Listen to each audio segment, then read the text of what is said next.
ഓശാന തിരുനാളിൻ്റെ മംഗളങ്ങളും പ്രാർത്ഥനയും ഏറെ സ്നേഹത്തോടെ ആശംസിക്കുന്നു. പ്രിയ സഹോദരങ്ങളെ, നാം ഇന്ന് യേശുവിൻ്റെ യെരുശലേം പ്രവേശനത്തെ അനുസ്മരിക്കുന്ന ഓശാന തിരുനാൾ ആഘോഷിക്കുകയാണ്. ഈ വിശുദ്ധ ദിനം യേശുവിൻ്റെ വിനയവും സ്നേഹവും സമാധാനവും മനുഷ്യരോടുള്ള കരുണയും നമ്മെ ആഴത്തിൽ ഓർമ്മിപ്പിക്കുന്നു.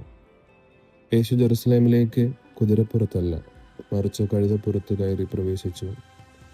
ഈ പ്രവൃത്തിയിലൂടെ യേശു ലോകം പ്രതീക്ഷിച്ചിരുന്ന ശക്തിയുടെയും അധികാരത്തിൻ്റെയും രാജാവല്ല, മറിച്ച് സമാധാനത്തിൻ്റെ രാജാവാണെന്ന് തെളിയിച്ചു. യേശുവിൻ്റെ ഈ വിനയപ്രവേശനം നമ്മെ പഠിപ്പിക്കുന്നത് യഥാർത്ഥ മഹത്വം വിനയത്തിലാണ് എന്ന സത്യമാണ്. ജനങ്ങൾ യേശുവിനെ വരവേറ്റപ്പോൾ ഓശാന, ദാവീദിൻ്റെ പുത്രൻ ഓശാന എന്ന് വിളിച്ചു.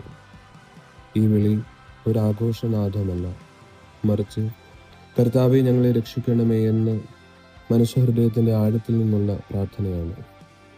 ഇന്നും നമ്മുടെ ജീവിതത്തിൽ ആശങ്കകളും രോഗങ്ങളും വേദനകളും അനിശ്ചിതത്വങ്ങളും നമ്മെ അതേ പ്രാർത്ഥനയിലേക്ക് നയിക്കുന്നു. യേശു ഇന്നും നമ്മുടെ പ്രാർത്ഥന കേൾക്കുന്നവനാണ്. നമ്മെ രക്ഷിക്കാനും ഉയർത്താനും കരുതാനും സന്നദ്ധനായ ദൈവപുത്രനാണ്. ഓശാന തിരുനാൾ യേശുവിൻ്റെ ക്രൂശിലേക്കുള്ള യാത്രയുടെ തുടക്കമാണ്. മനുഷ്യരോടുള്ള അതിരില്ലാത്ത സ്നേഹത്തിൻ്റെ പേരിൽ വേദനയും അപമാനവും കുരിശുമെല്ലാം ഏറ്റെടുത്തു.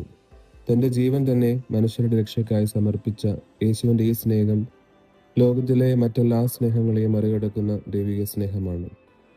യേശു ജെറുസലേമിലേക്ക് കയറിയതുപോലെ ഇന്നവൻ നമ്മുടെ ഹൃദയത്തിലേക്ക് വരാൻ ആഗ്രഹിക്കുന്നു. നമ്മുടെ ഹൃദയം സമാധാനത്തിൻ്റെ നഗരമാകട്ടെ, സ്നേഹത്തിൻ്റെ വാസസ്ഥലമാകട്ടെ, ദൈവത്തിൻ്റെ സാന്നിധ്യം നിറഞ്ഞ വിശുദ്ധ സ്ഥലമാകട്ടെ. യേശുവിനെ സ്വീകരിക്കുന്ന ഓരോ ഹൃദയവും പുതുക്കപ്പെടുകയും ശക്തിപ്പെടുകയും ദൈവിക കൃപയാൽ നിറയുകയും ചെയ്യുന്നു. ഈ ഓശാന തിരുനാൾ യേശുവിൻ്റെ വിനയവും സ്നേഹവും സമാധാനവും നമ്മുടെ ജീവിതത്തിൽ പുതുവെളിച്ചം കൊണ്ടുവരട്ടെ. ഓശാന തിരുനാളിൻ്റെ മംഗളങ്ങളും പ്രാർത്ഥനകളും